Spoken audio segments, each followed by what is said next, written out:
Ryan Reynolds here from Mint Mobile with a message for everyone paying big wireless way too much. Please, for the love of everything good in this world, stop. With Mint, you can get premium wireless for just $15 a month. Of course, if you enjoy overpaying, no judgments, but that's weird. Okay, one judgment. Anyway, give it a try at mintmobile.com/switch.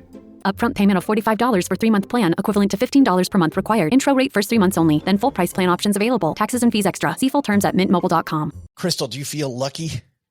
Yes, I woke up today. That's luck for me. Luck that I have it. And I don't play the lottery either. So that's even, or the casinos, but I'm still lucky. So you feel lucky, but not lucky enough to suddenly win the Powerball. Right. But, I'm lucky because look at this nice, I wouldn't even call it an ugly mug I get to stare at. What, you talking about me? Wow, stop. Keep going. So wow, lucky. come on. I'm lucky. Well, I feel lucky I get to spend the day with you, Crystal, and our special guest, because on today's show, we are lucky that we're headed to an island in the North Atlantic, home of just over 7 million people, 5.1 million in the Republic in the South, 1.9 million to the north, separated from Great Britain by the North Channel, the Irish Sea, and St. George's Channel. It's the third largest island in Europe and the 20th in the world. Today, we're taking you the home of unique music, dancing. We're going to dance through a conversation today with Anne, who went to Ireland. So it's bigger than the Joe Island, you would say. What is Island? That's the place in my head. Yeah. Okay. Where it's the island Cheryl says I'm on 75% of the time. Yeah. Oh, yeah. Thanks for bringing us with you sometimes. Well, at the end of this episode and every show, you'll hear our Gear of the Day pick. If you're looking for best-in-class gear that's worth the price, we want you to head to our Amazon page, and that's at stackingadventures.com/gear of the day or GOTD. That's the / stackingadventures.com/GOTD. You'll help the show and you'll help yourself adventure better and for less money. It just has a ring to it. Adventure betterer.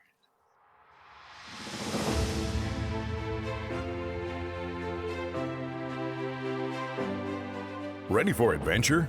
From vacation to staycation, and from the mountains to the beach. This is the Stacking Adventures podcast.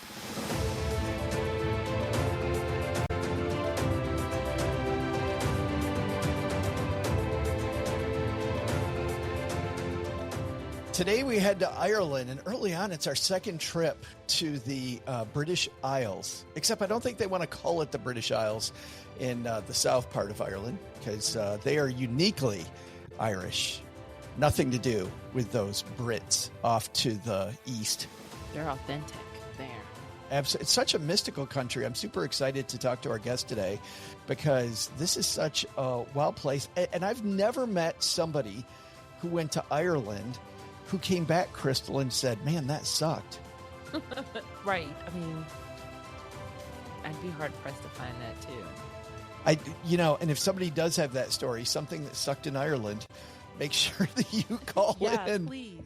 Because a month from now, we're going to hear about your adventures, stackingadventures.com/mystory to do that. But today we are featuring an adventurer who I met in Cleveland, who told me that she went to Ireland. I said, you got to be on the show.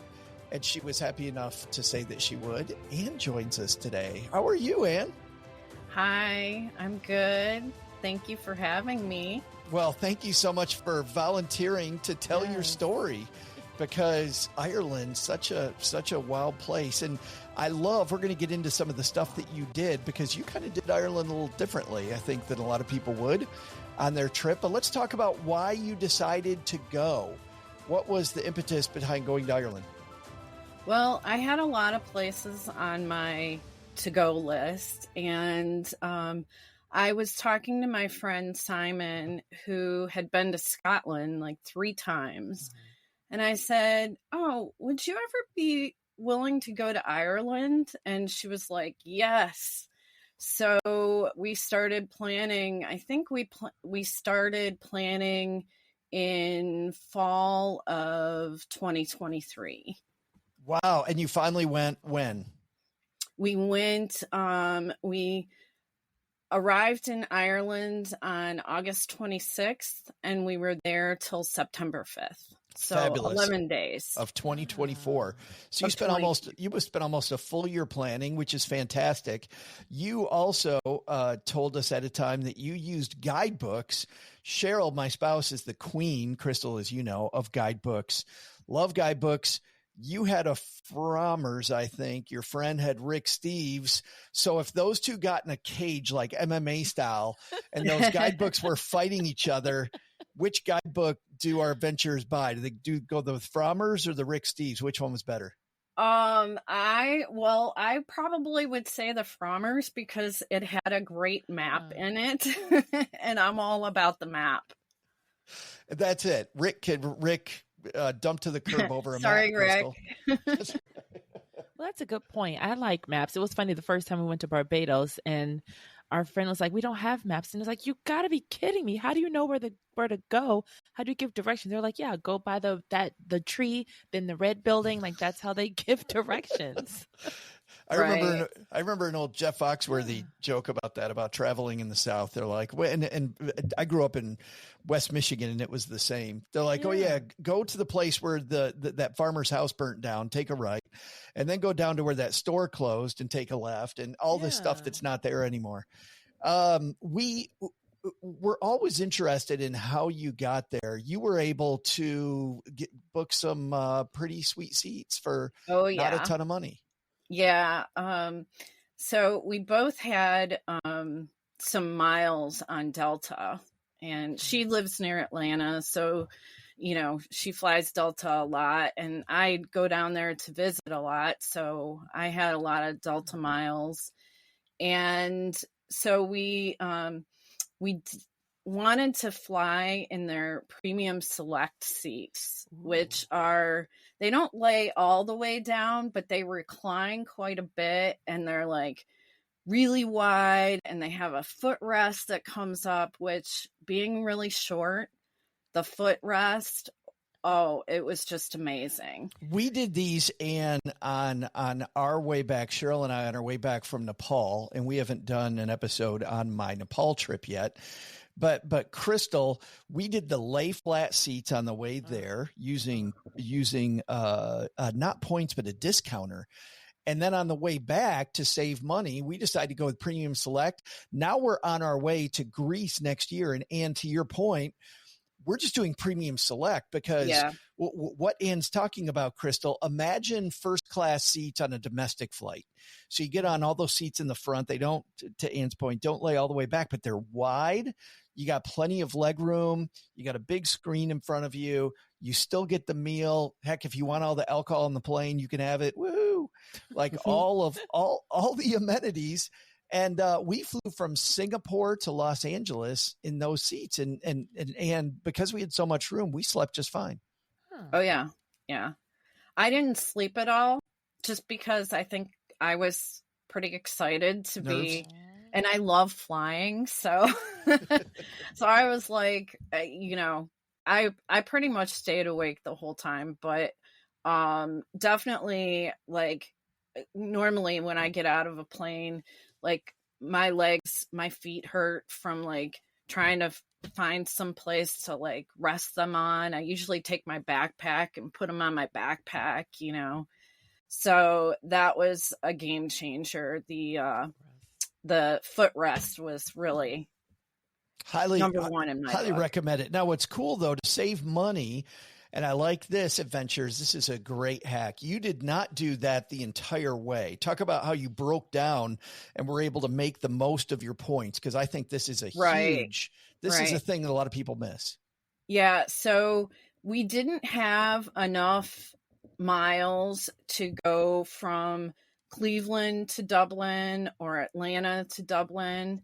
So we flew to Boston and then did the premium select from Boston to Dublin. It's fabulous. We were working with somebody from points.me, we went ahead and signed up for points.me. Lee Huffman, when he was on the show, Crystal talked about this website where they'll take all the points that you have in different airlines and puts them together and change this one to this one and do this and this.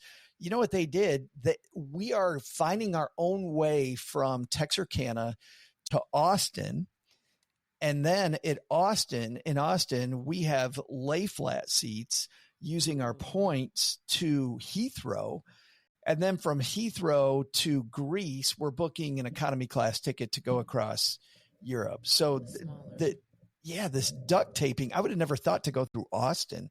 Like why? I love the idea that you got yourself to the coast doing something different, and then we're able to use your points. So did you fly all night then? Yes. We, I think our flight, took off at like maybe 9 something. And, we landed, it was 7:30 in the morning in Dublin time or Ireland time. And I'm laughing because I've had this day, the first day of these trips, Crystal, you've done this too, right? Where you flew all night? Yeah. Yeah. I was all night. Oh, and then if you don't sleep, the first day is just, I'm just in a fog, but it sounds like a wonderful time. Tell us about Dublin for somebody who's never been there. Well, we actually didn't spend any time in Dublin.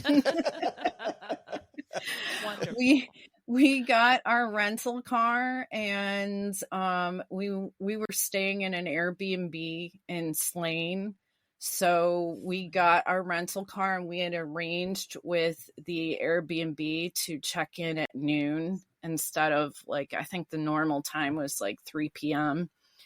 So we actually ended up we went up to Slane and went to a park and sat in a park for a few minutes sleeping. And then we went on to our Airbnb. And we didn't go to Dublin because it was a city, and we wanted to see like the back part we wanted to see the real Ireland. And if I went back, I would probably spend some time in Dublin, but I wanted to see places that I wouldn't see those kinds of places here. I want to talk about that decision making, because that interests me so much. Yeah. Well, but it's kind of like, Crystal, somebody coming to the United States and going, I'm not going to see the Statue of Liberty.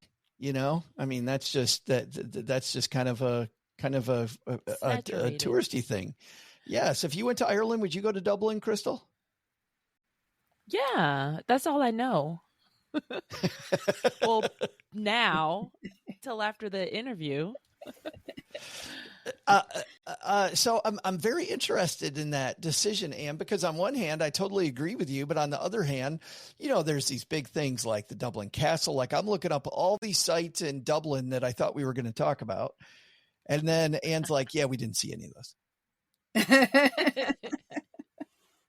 Yeah, we did a big loop. We started from Slane, and we went up through Northern Ireland, and then over through the north, and then sort of down the west coast, and back up around the south, and back up to Dublin. And then we spent our last night in Dublin, but by the time we got to the Airbnb, we didn't even go out for dinner that night.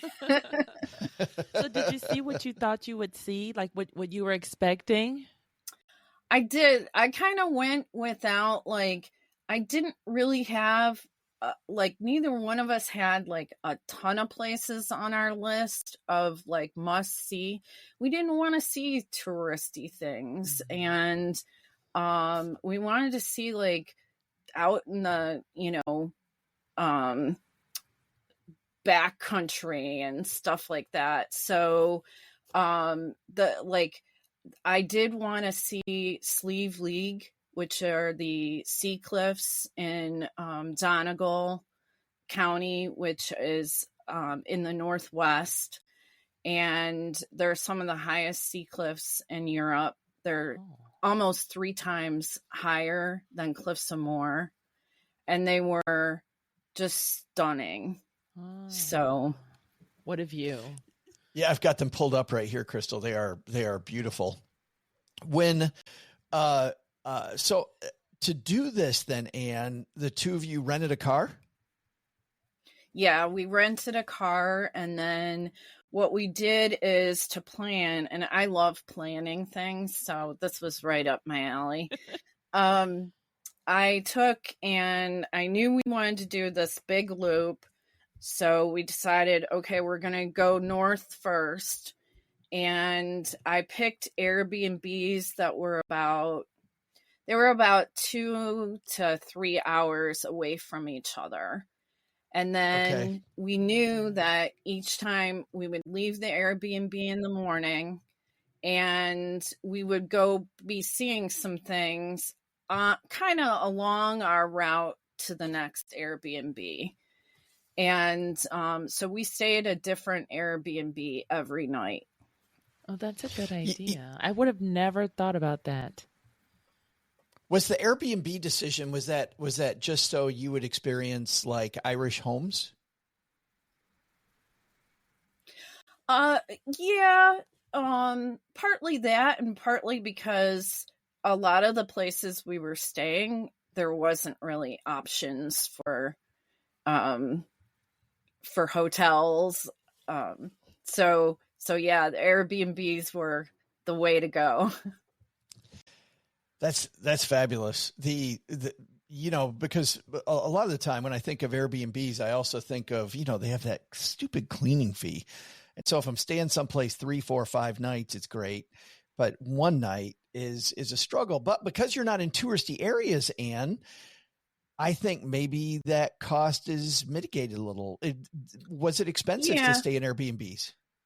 No, and it was, since there was 2 of us and we were splitting it, we looked for, I don't think we spent over $150 for a total for any of our Airbnbs.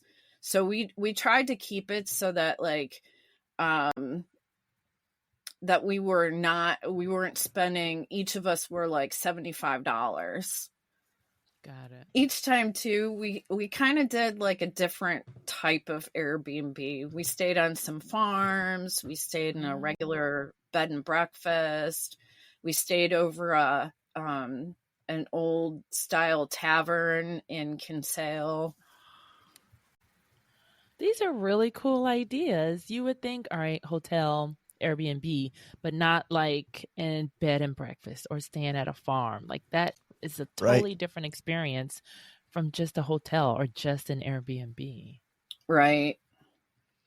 Let's do this before the break, because Crystal and we got a list of top foods in Ireland, and we're wondering how many of these foods that you ate while you were there. Number 1 on the list, they said, of course, and Crystal, you picked this one as number 1, Irish stew. Did you try Irish stew while you were there? Oh, yes. Yeah. Where were you at when you had Irish stew? Tell us about where you were. I had Irish stew at the Rusty Mackerel, which is in Teelin, which is near Sleeve League. Which says nothing to me. I have no idea. Oh, it's your Sleeve League. That's County Donegal, northwest part of the country. Awesome. Beautiful. And that restaurant, how did you like the Rusty Mackerel? It was good. We kept accidentally calling it the Musty Mackerel, but but it was the Rusty Mackerel, and it was really good. There wasn't a lot of restaurants in that area. And so I think kind of like everybody that goes there goes to the Rusty Mackerel. But it was really good. Second on the list was soda bread. I don't think we had soda bread anywhere. Have you ever had it, Crystal? I've had it. I think it's dry though. I thought it was, but I've only had it locally during St. Patrick's Day with the corned beef and cabbage. Next is a potato and cabbage mixture with some spring onions in it called Kokanen or Champ. Did not have that. Next up is a traditional potato pancake called Boxty. Boxty or Boxty? Boxty. I don't think we had that. I've had that before, but... All right, what about black pudding? Black pudding. Definitely did not have that. Yeah, that's not like the pudding you get in the States at all. No, it's much more. Crystal and I were talking about it earlier. Much more for people that don't know, like a sausage with blood. Yes, we talked about it a lot, and how much we did not want to try it. Was there anything you were looking forward to trying? The fish. I had trout. Like the first and cod. The first night that we got there was my birthday, so we had dinner at the Cottingham Arms Hotel in Slane, and I had their cod, which was amazing, and then the waiter brought me sticky toffee pudding with a candle in it and sang happy birthday to me. Sticky toffee. Oh, that's fantastic. Good. It's making me hungry. In the second half, we're going to talk about Anne's trip to real Ireland, including when she was at the south coast and had a run-in on a narrow road. We're going to talk about the traffic jam that Anne got into in just a minute. But Crystal, I think the music means it's time for our pit stop. It is. So Joe and Anne, we're halfway through today's show, so I think it's time for our road trip pit stop. And on the pit stop, you're always dreaming about what's at the end of the adventure. How cool will it be when we get there? The infamous question, are we there yet? So frustrating. Or you take another nap and hope you're there when you wake up again. So our pit stop is always a hint at our gear of the day, and you can see past gear of the day at stackingadventures.com/GOTD. So Joe, do you have a hint for us today? I do. Today's travel gear was worked really well for us when we were hiking. And this gear will keep you feeling refreshed and ready to get on the next mile. How about that? Irish Spring. We're talking about Ireland. I will let you two, I'm not going to ask you yet what your guess is, but let's do this. We're going to hear from a couple of our sponsors, and we will be right back, and we'll hear what your guess is about today's gear of the day. This was a good one.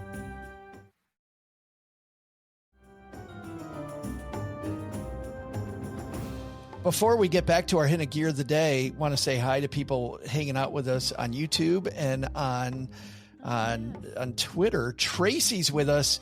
Tracy says, I love Anne's non-conventional approach to traveling. So adventurous. It is. Forget the Statue of Liberty. I want to see Poughkeepsie. That's basically what you said, Anne. But it is true. You're not going to meet the regular person in Times Square. Right.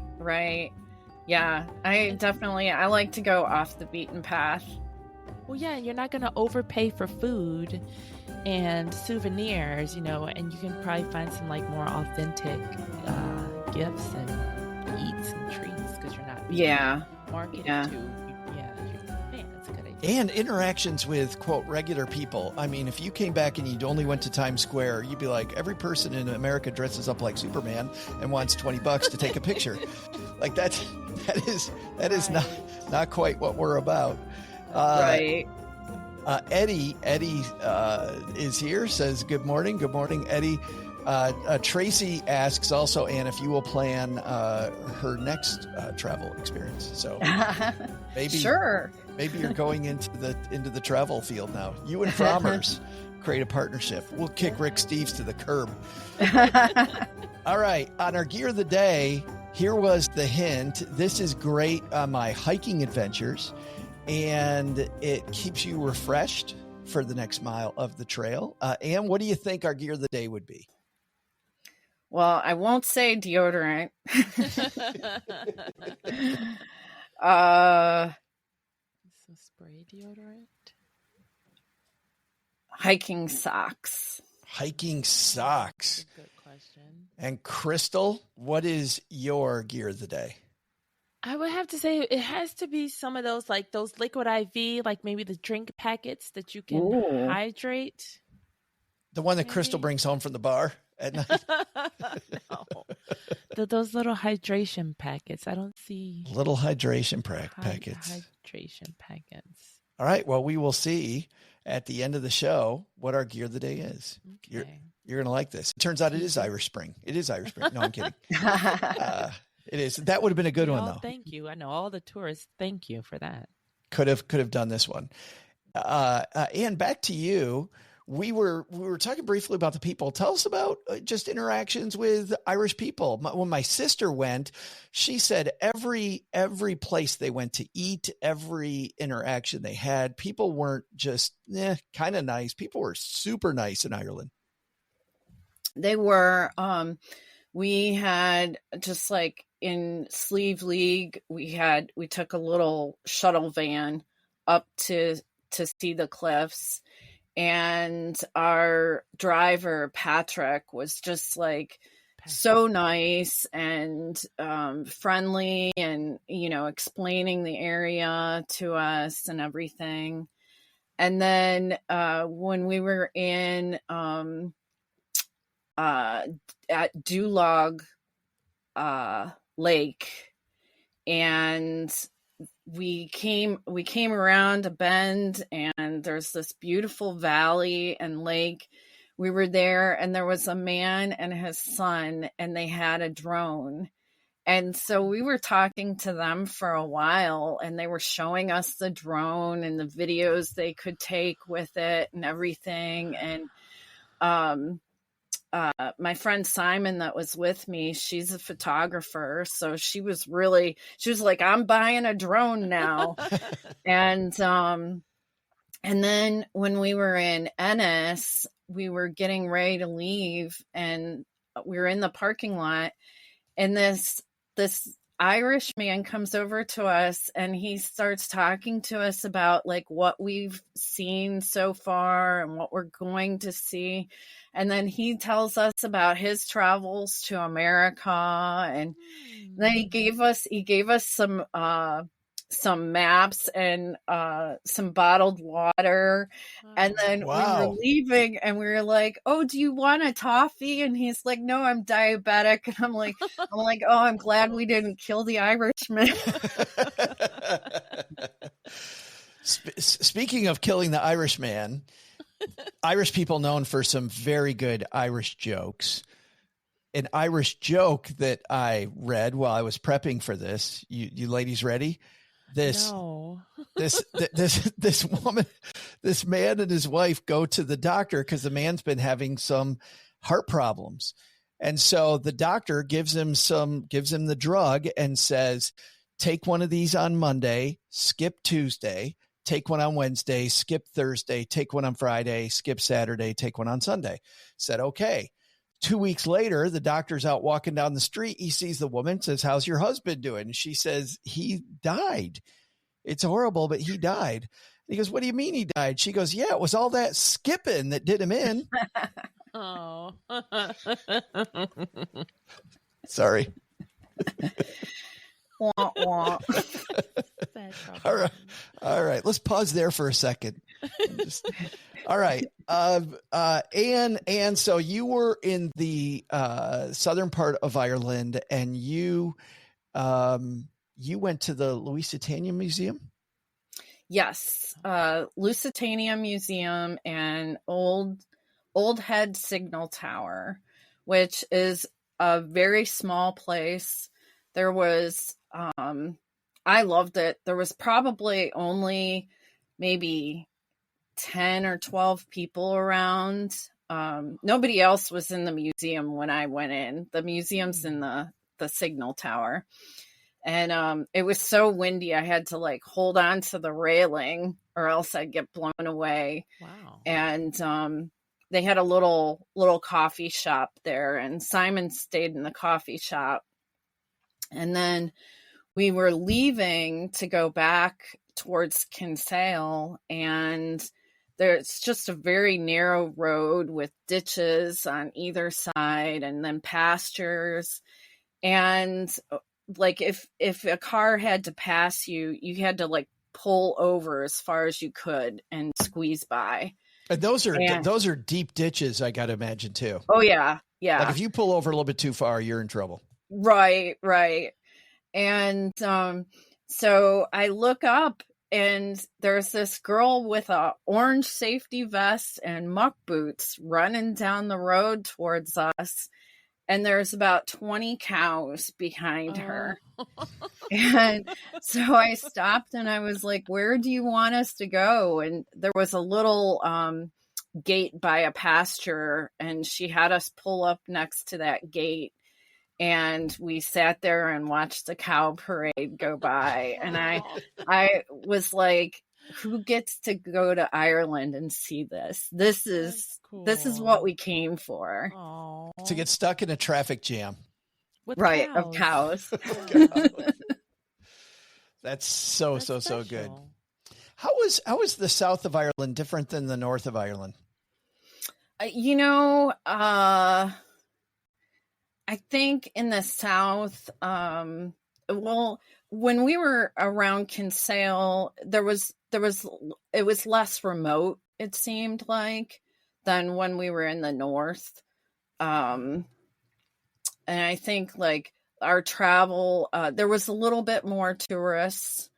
The places that we went to Cove, and did the Titanic experience there. There was definitely like? a lot of tourists in Cove. So I felt like the South was, the southern coast was a little busier. Okay. Did you go all the way down to Cork? We did. And then Cove is like just kind of southeast of Cork, and Kinsale is southwest of Cork. And so the further north you went, so if you don't want to see many people, go north is what you're saying. Right. Yeah, for sure. What about weather there? Because you were there during September, and you mentioned the wind once. Also, Ireland is known for some rain. What did you experience weather-wise? How would somebody dress? It definitely rained every day. I would say layers and have a good rain jacket. We had rain every day, but a lot of times it was a very light rain, and then the sun would be out for a few hours, and then maybe it would rain again for a few minutes. It never, I mean, I live in Cleveland, Ohio. We get a lot of rain. And weather. You felt like you were home? I didn't actually, because we have those days where it just rains all day. We didn't have that there. It would rain a little bit and then the sun would be shining. You went to a memorial about the potato famine. Yes. We did when we went to, we came into Duloc Valley, which it just like, you kind of like come around, the bottom of a mountain, and the valley just stretches out before you, and there's a lake in it, and it was just really beautiful. Is this the same lake with the drone we were talking about earlier? Yes. Okay. Yes. And there was like nobody around. And there's a little memorial there because there was these people during the potato famine who they had traveled to one town to, there was like these, to be, like inspected to see if they were still going to get, they called it, I can't remember exactly what they called it, some type of relief, like, poor relief. And they missed the inspectors, went on to another town.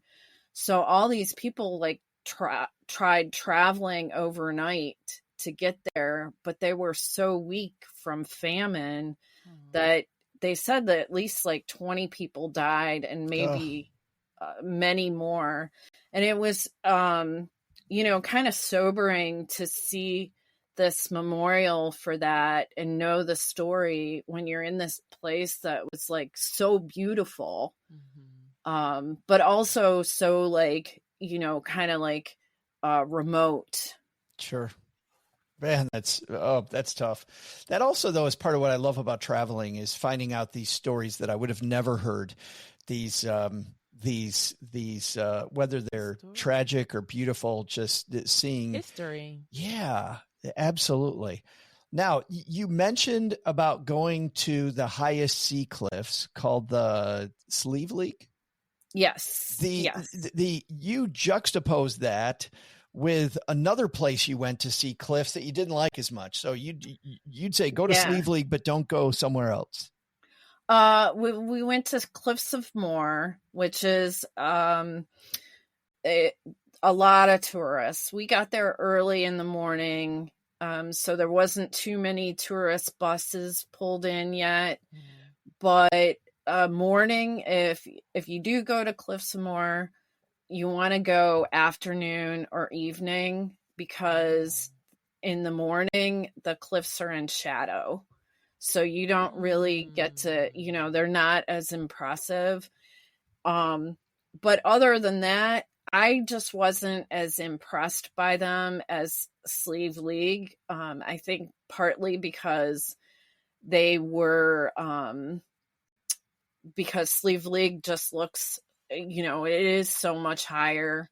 And where you see the cliffs at Sleeve League, you're about halfway or 2/3 of the way up. So you're still seeing more up high behind you. Towering over you. Yeah. That's funny how the time of day matters. And wouldn't have thought of that either. Yeah. When Cheryl and I went to Great Basin National Park, which is known for these beautiful night skies, we did not check out what phase the moon was in. So, Ann, talk about, doing advanced planning, like knowing what time of day to go see the cliffs is important. We found out it was almost a full moon, so we didn't get to see the huge Milky Way over top of us. Now, what was cool was they set out these big telescopes, and we got to look at them, and we got to see the craters of the moon. Really, really beautiful. And watching the moon rise when it came up on this just gorgeous place where there's almost no light pollution at all was incredible. However, had we done some homework, we would have gone when there was almost no moon, so we could have seen one of the most amazing skies everybody says that they've ever. I was in the place at the wrong time, and that can also affect it. But it's funny because it sounds like it's three things: time of day, what you'd seen already, the number of tourists there versus the other place, and really where the viewing platform was. Like, there's all these different things that affect your trip. Yeah. Well, let's talk. This is Crystal's favorite part. So, Crystal, I'm going to steal your question. Souvenirs. What'd you bring back? Addict. Oh, yeah. So I think my favorites are, I got whiskey stones that are made out of Connemara marble. So it's a green marble, and I'm a geologist, so I'm going to bring back rocks. And you put them in the freezer and then put them in your whiskey. And it's like ice cubes, but it doesn't melt. Oh, now I know what they are. I'm like, I don't know what the hell a whiskey stone is. Well, I didn't know what they were either. And finally I asked somebody, I'm like, what are whiskey stones? Yep. So those, and then I got this necklace, which is Triskel It's a symbol that kind of represents new beginnings. And then I got a photograph when we were in Kinsale of a boat, and I met the photographer. I bought it from the photographer, and so that was really nice. Special. I've got just a couple more things. Number one is, what is something that you wish you'd done differently? I think I would add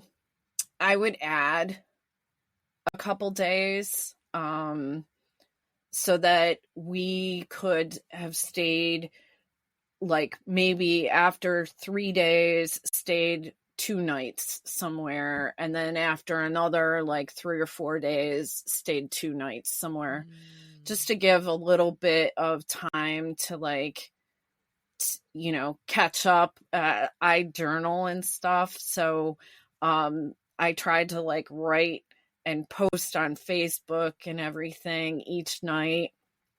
And there was, like, a couple nights where it was like, okay, you could tell I'm tired. We did stuff, period. Right. And the last thing is, you had one treat you got every day that you've got, like, exclamation points in our little questionnaire we sent you about this treat. We should probably end on the treat. Yeah. Yes. And I am all about treats.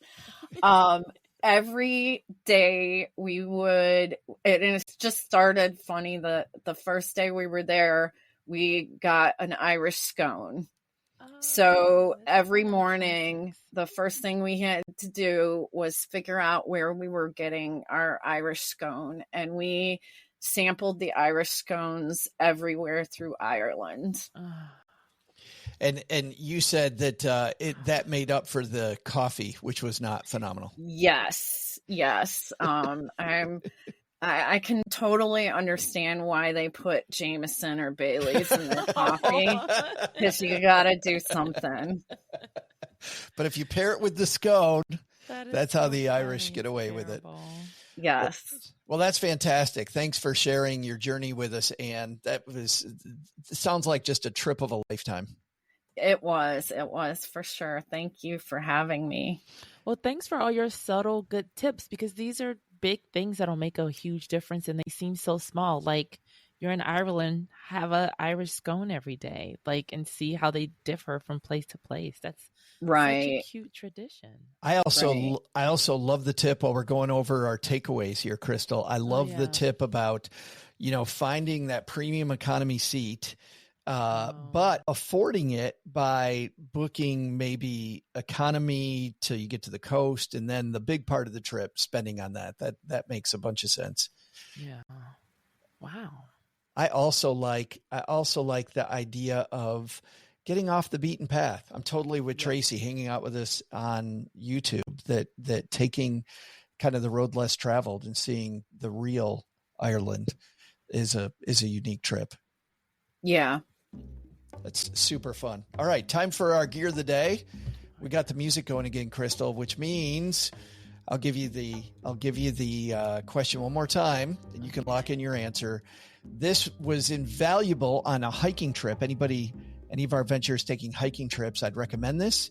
And it keeps you refreshed for the next mile up the trail. Crystal, you immediately said a hydro pack. A hydro or pack. Gum? I don't know if I should switch to gum. No. What do you think? Yeah, I'll switch to gum. Chewing gum. All right, chewing gum. Double mint. And Anne, yours was hiking socks. I got a great tip. Yeah, but I might switch. Can I switch? Yes, you can switch. We're locking them in now. I will switch to a good water bottle. Okay. Here we go. Who's right? It turns out that Anne is right. Oh. Anne got. And this, by the way, is no ordinary water bottle. This one is called a Grail. And if you aren't hanging out with us on YouTube, you won't see, or on Twitter, you won't see that I've got a blue one. And here's Cheryl's, which is gray, so you can get them in multicolors. Here's what's interesting about this system. This actually isn't just a water bottle, it's a water filtration system. Ooh. And so we would open up the bottle, and there is the engineering. Crystal's an engineer. You'll love this. Heck, and even as a geologist, you might find this interesting. But there's this. There is actually, and it's down at the bottom of the bottle, so I messed this up. But there is the top part is a filter, and I'm not gonna get this. Don't break it. In a time limit. The show can't replace it. If you break it during the show. We've only sold 2 decks of cards so far. Don't llama. All right. Well, anyway, that's down in there. I got to pull that out. But what happens is you fill this inner sleeve that has on the bottom of it a filter, which is on the bottom of this. Let's see if I can get it out. And then you actually then I did that wrong. It's backwards. You fill the empty container on the bottom, and then you take this top part that has the filter, and now I'm getting it out. We don't know what you're doing. This is so not worth it. He doesn't. I do know what. He's there never it is. seen that water bottle in his life. There's the filter. So you fill the empty thing in the bottom with any water. We tried this out in Hot Springs, Arkansas before we went, and it was so weird. I'm just outside Hot Springs, and I literally find this little brook with water, and I put this in it. I know Crystal's making a face. I was thinking the same face. I'm like, I don't know where this water's been. I could see that. You take the top of this and you slowly push it down. And it goes through the filtration system into this top area where the water is then sterile. You wait a few minutes just to make sure. And I remember the first time I took a drink, I was freaking out. I'm like, there is no way. And Did the you turn water green? No. I only twitch a little now. And I can't remember his name, but besides that, everything's fine. No, the water tasted great, and it was 100% pure. It was absolutely 100% pure. Smart, though.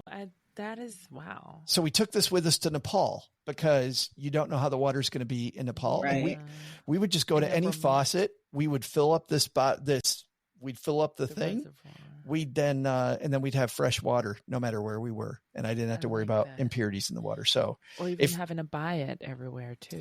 Yeah. If you're going on a hike, out into the wilderness or into a foreign country where you're not sure what the water quality is, even if you're not hiking, if you're not sure what the water quality is, this Grail system, GRAYL, is a cool system. That's great. Nice job, Anne. Would you like to make a victory speech? Victory speech. I'd like to thank Ireland. That's right. For being you. It was an amazing trip, and I'm just really glad that we did it, and the things that we did get to see, and now we're planning our next adventure. So. Can you preview where are you going? Oh yeah. So we are doing a trip to Central and Eastern Europe. We're going to fly into Berlin, and we're going to do trains, and we're going to do Berlin, Warsaw, Budapest, Prague, Vienna, Dresden, and back up to Berlin. Budapest, Prague, and Vienna I've been to, and those are 3 of my favorite cities. You're going to love it. Oh my goodness, that's so fun. Well, here's our question for you, adventurers. What adventures have you had in Ireland? If you're new here, you may not know that the way this works is we have an adventure on, which was Anne today. Yep. And then in a future episode, we hear about your adventures. So go to Stacking Adventures. StackingAdventures.com/mystory, my story. Or StackingAdventures.com/voicemail. There's also time to tell us about your trip to Peru. That's going to be our episode next week. If you've been to Peru or you've been to Chile, tell us those stories, your favorite ghost tours that you've ever been on, and your favorite New Orleans trip highlights. And I'm sure that we're going to hear some great New Orleans stories. I don't think you can go to New Orleans and not have a great story. Like that's quite a place. All right. Don't go in hurricane season. No. but That'll do it. But Crystal, we got to get to Ireland now. Yes. Expeditiously. I'm thinking I'm going to do these country bingo cards because, Anne, your idea of the Irish scones at every place, like that would be a cute little bingo card thing of what to have. Well, and she's not kidding anybody, and she just, when you said Jameson in the coffee, that's what she really, the scone comes along with it. All right. Thanks again to Anne for hanging out with us. She's Crystal. And I'm Joe. Just kidding. He's Joe. We'll see you next time adventuring.